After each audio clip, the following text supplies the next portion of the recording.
Pakistan civil aviation authority ने north Atlantic Airways इसको allow किया है, इजाज़त दे दी है पाकिस्तान के लिए फ़्लाइट ऑपरेशन की।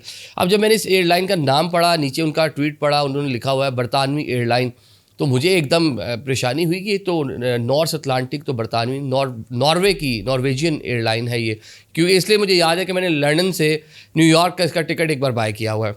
ट्रैवल नहीं किया था कुछ रीजंस की वजह से, लेकिन मैं टिकट मैंने बाय किया था। बड़ी लो बजट एयरलाइन है, तो पैसे भी कितने $100 का टिकट था और चंद डॉलर मुझे वापस मिले थे जब मैंने इसको अपने टिकट को कैंसिल किया। जब हमने इसको पूरा देखा तो जरा मालूम ये पड़ा कि ये इन एक्चुअल नॉर्वे की एयरलाइन है जिसका नाम है नॉर्थ अटलांटिक एयरवेज़। अब इसकी एक सिस्टर कंपनी आप कह लें जो लंदन के लिए उन्होंने बरतानिया के लिए बनाई, उसका नाम है north Atlantic UK private limited, वो कंपनी है।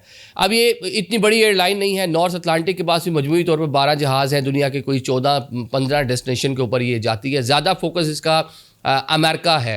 साल 2021 में इसका आगाज़ हुआ था। फिर इसकी जो सिस्टर कंपनी जिसको अलाउ किया गया पाकिस्तान के लिए, वो साल 2023 में वो बनी।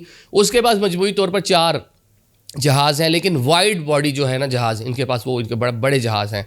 अब ये जनाब पाकिस्तान के लिए फ़्लाइट ऑपरेशन अपना शुरू करने जा रही है। इब्तदाई तौर पर पाकिस्तान के जो कह लें कि एक ही शहर फेडरल कैपिटल वफाकी दारुल इस्लामाबाद, लंदन से, मैनचेस्टर से, बर्मिंघम से। नॉर्थ अटलांटिक है, इसके बारे में एक चीज़ तो मैं पहले बताऊँ आपको, ये लो बजट एयरलाइन है।